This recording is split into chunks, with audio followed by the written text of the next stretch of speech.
Ils sont partis dans les couloirs du temps. Salut les amis, alors aujourd'hui on se retrouve pour une petite vidéo spéciale. Je profite qu'on soit un jeudi férié pour diffuser une petite vidéo. Yes. Mais ça y est, comment tu vas? Bah ça va très bien toi Thomas. Ça va. Je profite qu'on soit un petit peu passé, qu'on ait un peu passé l'euphorie de WrestleMania. Ouais. Maintenant ça y est, c'est bien dans les têtes. On a un petit peu, la pression est redescendue.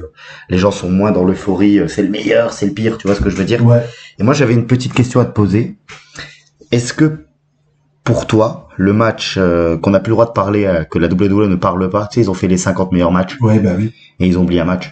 Bah oui, mais en même temps, vu le contexte. Vu le contexte, vu la des participants du match, c'est normal. Non, je critique pas, hein, c'est tout à fait normal. Ouais. Mais moi, je voulais qu'on en parle un peu de ce match-là. Yes. Donc, on va parler un petit peu de Benoît, Triple H, Shawn Michaels, WrestleMania 20. Est-ce que c'est pas le meilleur main event de l'histoire de WrestleMania? Et ben, Et, excuse-moi, juste pour bien terminer, pour bien que les auditeurs soient vraiment faits, je te parle vraiment que des main events. Ok? oui, on parle que du main event de manière. Parce qu'il y a des matchs, voilà. Parce que que il y a peut-être des openers qui seront mieux, peut-être certains matchs qui seront mieux que ce match-là. Moi, je veux vraiment qu'on reste sur les main events. C'est à toi. ben, je vais dire déjà ma pensée tout de suite. Pour moi, c'est le meilleur. Ok. Donc, Là, tu te sens avec un peu de réflexion quand même ou...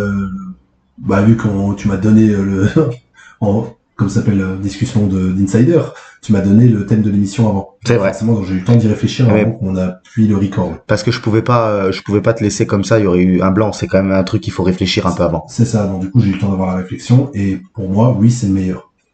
Et si tu veux, bah, je vais développer pourquoi. Bah, t'es là pour ça, mon ami. Donc le contexte, on est justement après la victoire du Royal Rumble de Chris Benoit. Chris Benoit qui a toujours été considéré comme un mid-carder en fait, upper mid-card. En fait, il a eu pas mal de chances pour le titre avant, qu'il a toujours perdu, il a affronté les gros noms. Et on savait, bien évidemment, on va pas parler de ce qui est devenu l'homme. Hein. Excusez pour le bruit, on tourne chez moi, j'ai le chien qui monte un peu les escaliers. Non, c'est très important de pas parler de l'homme. Je veux qu'on oublie, on parle vraiment que du catcheur. On parle que du catcheur. Donc en tant que catcheur, c'est l'un des mecs déjà le plus aimé du business par les gros fans de catch et qui a jamais eu réellement sa chance. Ou quand on l'a donné, c'était dans des contextes pourris, comme quand il prend le titre avant de se barrer de la WCW. Ça compte pas, ça. Et c'est considéré comme l'un des plus grands workhorses de l'histoire du business. Donc workhorses, c'est les travailleurs dans le ring. C'est ça. Il fait partie dans la discussion des meilleurs catcheurs in-ring de tous les temps.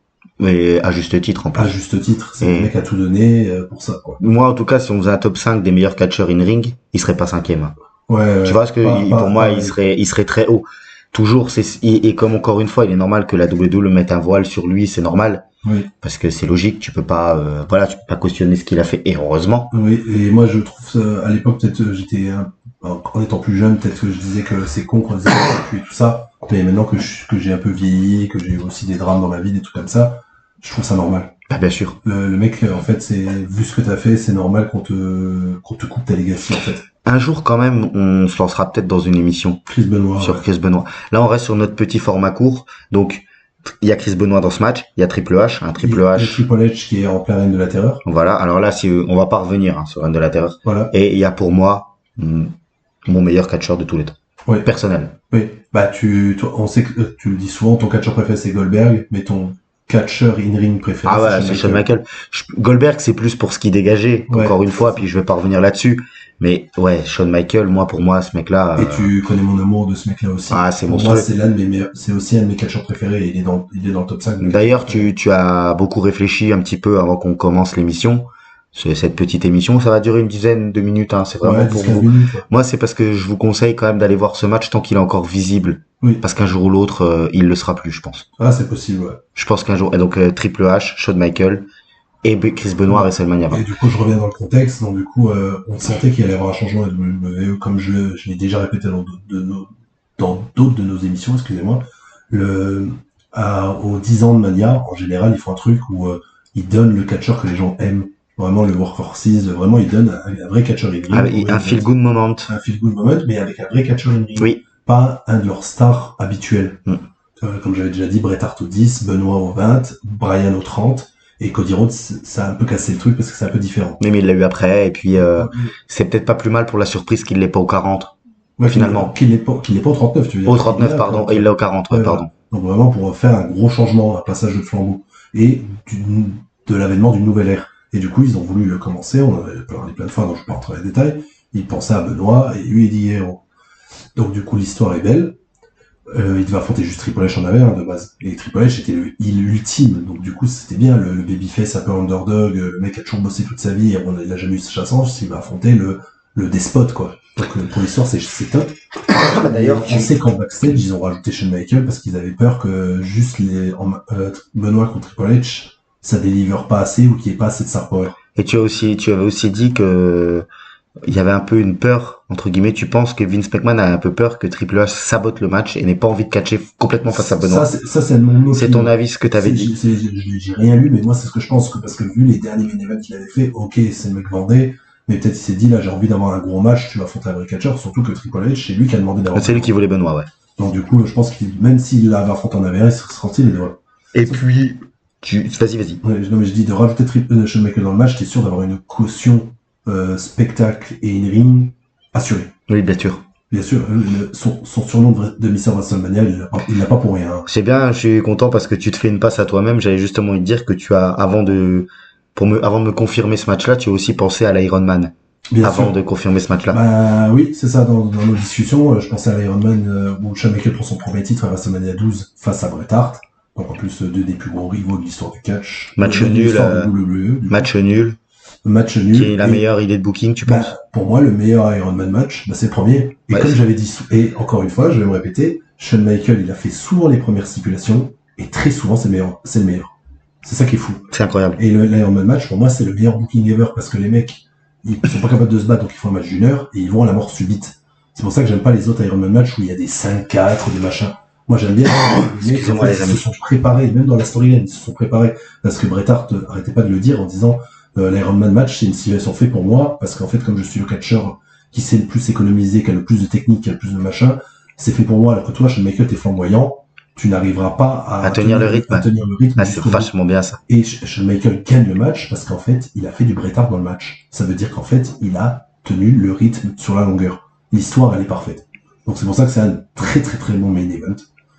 Il y en a un, pas pour le in-ring, mais par rapport à tout ce qui dégage, qui doit être considéré comme l'un des meilleurs main events de tous les temps, c'est Hogan André à WrestleMania 3. Parce que Hogan André, on se rend pas compte aujourd'hui avec le temps de la puissance de ce que ça dégageait. Pareil, on l'avait déjà dit, et je le redis, vous imaginez pas les jeunes aujourd'hui, par rapport à toutes ces phrases, le fait qu'il est toujours là, qu'il est has-been et tout ça. Qu'il est vieux maintenant. Et qu'il est vieux, mais Hulk Hogan, c'était au-delà de tout. Faut vraiment s'en rendre compte que dans les années 80, c'est vraiment quand on dit la Hogan era, la Golden era, c'est ce mec-là qui représentait tout, quoi. Et du coup, on attendait ça face au mec dit comme invincible. Les gens qui suivaient les territoires et tout savaient que André avait perdu des matchs. Mais la WWE, il a toujours été booké comme la force inamovible. C'était la force inarrêtable contre l'objet inamovible. C'est ça le nom de ce match. Et ça a été très très bien retranscrit, même si le ring n'est pas bon, surtout pour les standards de maintenant. Mais c'est ouf. Vous voyez le body slam sur André, les gens, il y en a pas un qui est assis dans la salle. Moi, je pense qu'en termes d'aura, le match le plus grand main event de WrestleMania, c'est celui-là. En termes d'aura, en termes d'aura, c'est fort possible. Et de ce que ça a remporté et c'est un premier tournant dans l'histoire du catch de la WWE. J'ai presque envie de dire de l'époque moderne, de la fin des territoires et du début de la WWE.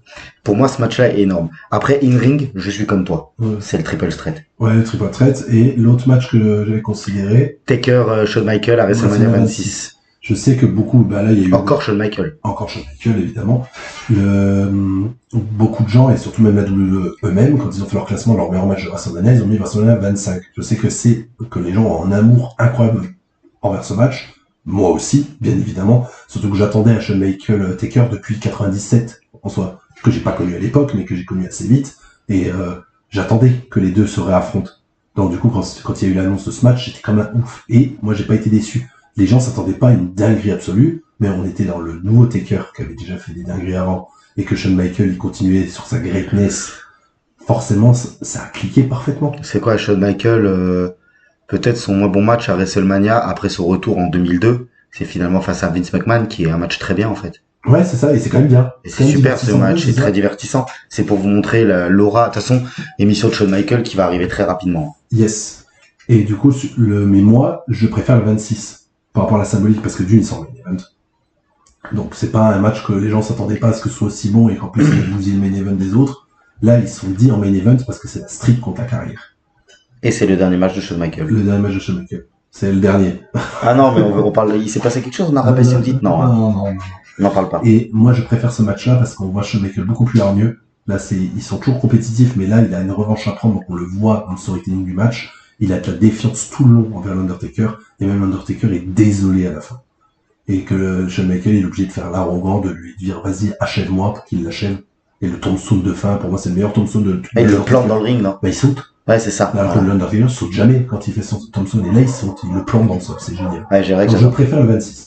T'avais encore voulu dire quelques mots sur le WrestleMania 30 Oui. avec le Triple Threat. Avec Brian, c'est ça? Si, c'est ça, ouais. Ouais, c'est ça, qu'on passe à Randy Orton et Batista. Parce qu'en termes de aura, ça aurait pu être un truc de fou. Oui, et moi, en vrai, maintenant, même avec le recul, en fait, le problème, c'est qu'à l'époque, on attendait quand même un gros match in ring. Et en fait, re-regardez ce match, on est heureux de la victoire de Brian, c'est génial. Mais le match est pas bon. Ouais, c'est pas un match exceptionnel. Le match est pas ouf. En fait, le vrai bon match de show, c'est l'opener, c'est Triple H contre Brian. Ouais. Pour moi, qui est un bien meilleur match. Vous excuserez, il y a le chien qui descend les escaliers, il fait un beau corps du diable. Et on va finir du coup sur la question que tu m'as posée. Pourquoi c'est le meilleur match pour moi? Donc j'ai déjà dit le contexte. Et c'est surtout que in-ring est parfait. Tout ce qui se passe dans le match, il n'y a rien qui est chier. Tout est à la perfection, ça raconte une histoire. Parce que Triple H et Shawn Michaels, c'est les deux gros amis, deux gros rivaux. Donc du coup, bon, ils essaient d'éliminer Benoît. Ça a été repris après dans plein d'autres matchs. C'est ce qu'ils ont voulu faire. Avec Seth Rollins exactement. Et Roman Reigns, surtout que j'aime bien, c'est que Roman Reigns ne le fait pas. Et c'est ça qui était génial, justement, le twist. Parce que à WrestleMania 30, Batista et Orton s'allient pour dégommer Brian pour pouvoir se retrouver tous les deux. Le coup de la télé. Oui, voilà. Quand on en a parlé dans l'émission d'Orton, allez la voir d'ailleurs, les amis. Excellente émission, allez voir. Les deux parties, les deux parties. La deuxième partie, vous l'aurez pas encore. L'aurez pas encore. Si, parce que je vais la diffuser le jeudi 8. 8 mai. Ah, donc, si. Je crois que c'était pour le 1er mai. Non, le 1er mai, j'aurais pas le temps de la monter. Donc, ce match est terrible. Les deux, en plus, moi j'aime bien qu'il y a du sang parce que ça met de la couleur, donc du coup ça met du drama dans le match. Et Benoît, en fait, c'est vraiment le gars, comme durant toute sa carrière, c'est le workhorse, en fait. Le mec ne lâche rien. Ah, il est intense, il ne lâche rien. Et du coup, il va chercher cette victoire. Shawn Michaels, au bout d'un moment, il arrive à se débarrasser de lui. Et il arrive à faire taper Triple H. Et ce que j'aime bien à l'époque, et c'est pour ça que j'en ai des frissons pour en parler, c'est que ça voulait dire quelque chose abandonné. Abandonné, c'était important. Pas comme maintenant, quoi. Et du coup, Triple H, derrière ça, pendant 3 mois, on lui chante You Tap Out. Mais alors que je pense que Gunther, on lui chantera pas You Tap Out. On lui a même pas chanté le lendemain. Non, et puis c'est bien parce que t'abandonnes un WrestleMania pour te taper Pat McAfee Backlash. Ouais. Bon, après, on verra ce que ça donne, même si je suis pas pour ça, on verra. Parce que Pat McAfee, quand il était venu dans le ring, il a pas fait semblant non plus. Donc, ouais, je pense qu'il est d'accord de s'en prendre plein la tête. Ouais, bien sûr. Revenons à nos moutons. Et donc, ouais, tout est parfait dans le match. Vraiment, toute la construction, l'aura que le match se dégage. La fin. Oui, j'allais y revenir. Déjà, le finishing ring, le fait que Benoît ne lâche pas et qu'il arrive à faire taper Triple H. Et ensuite, la communion avec Eddie à la fin.